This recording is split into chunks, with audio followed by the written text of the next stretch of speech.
I mean, if you haven't made up your mind right now, then you're not going to make up your mind. There was an interesting op-ed in the Wall Street Journal this weekend that said, look, if you're still undecided, please don't vote because it just means you're not able to make a decision. Don't cancel the decision of somebody who can actually think this through. I don't put much weight on closing arguments. I've seen the narrative, Joe, against Donald Trump. Then I go, I see the headlines, then I go actually watch the videos, and the headlines and the videos don't match. So you don't think it's fair?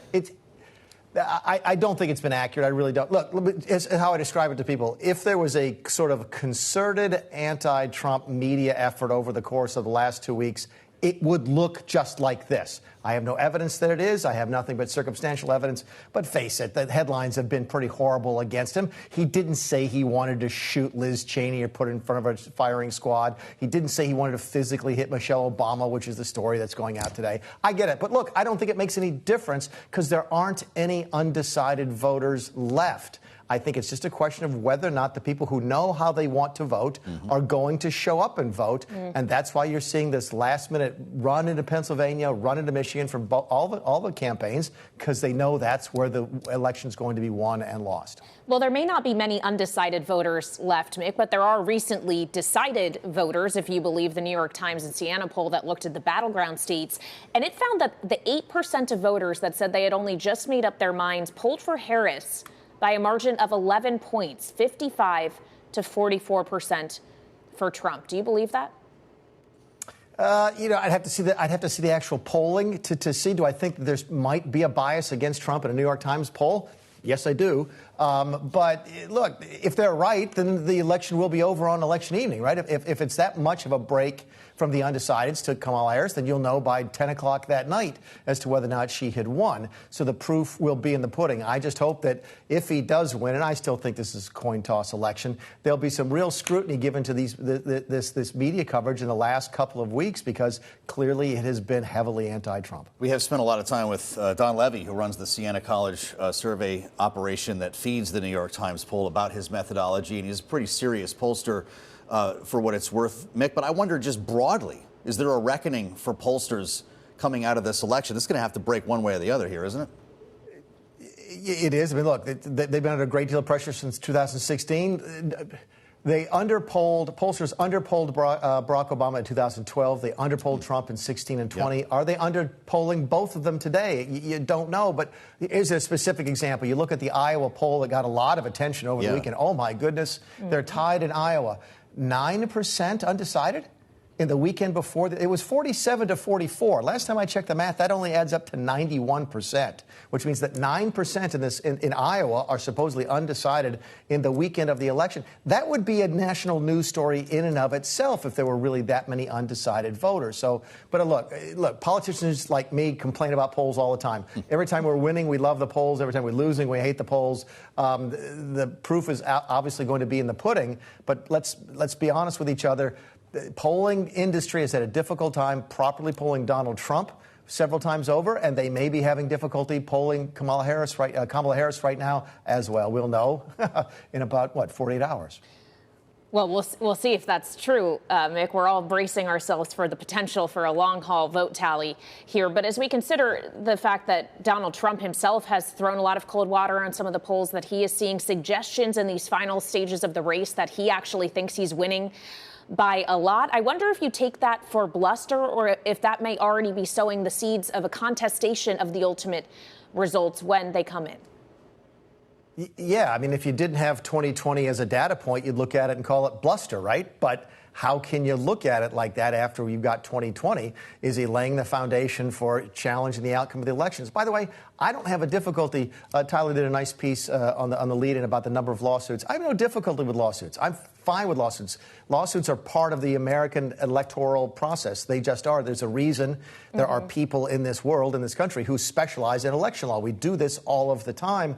And the more lawsuits you have, the more confidence you can have that the outcome is correct. You don't get to sit back and go, oh, it was stolen from me and not present evidence. Either you present evidence as you win, as the Trump campaign has done a couple times already in Pennsylvania, and you lose, as they did, I think, pretty much every time in 2020.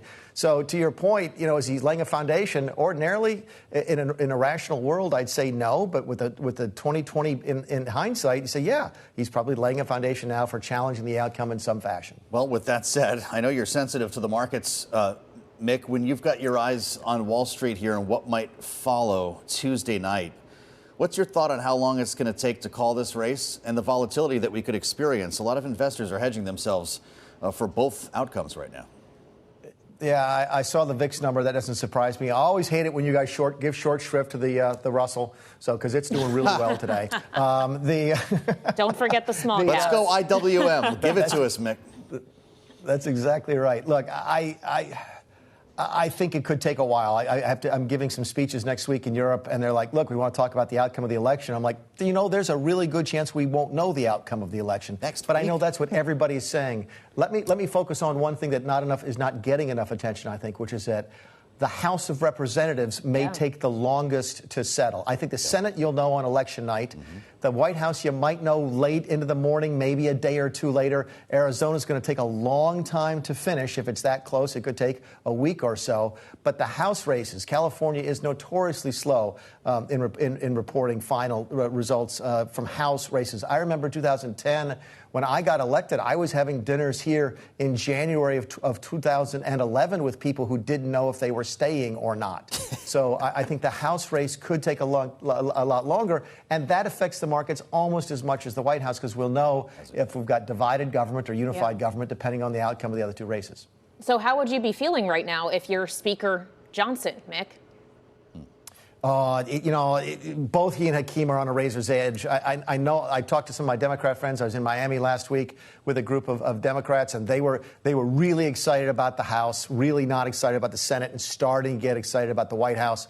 But then I look at some of the data. I see that Real Clear Politics just moved Virginia 10, which is a race nobody knows about. A guy named Mike Clancy moved from a lean Dem to a toss-up. That makes 3 toss-up races in the state of Virginia alone. My guess is it's why Trump probably spent a little time there over the weekend. The races, Kayleigh, they're so micro at the House level. There's so many local politics, so many local personalities. It's sort of hard to paint with a broad brush unless you have a wave election like you did in 2010. You don't have that here. So I think both Johnson and Hakeem are just absolutely nail-biting it down to the last minute. They're going to be probably a margin of 5 or 6 seats either way by the time it's over. Then why is Washington so convinced we're going to have a split Congress?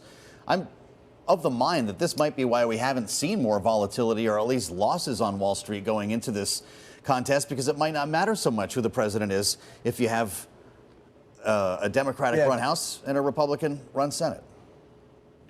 Two reasons. Washington lives inside the Beltway and watches those same drives the same narratives we talked about in terms of the anti-Trump messaging out of the media.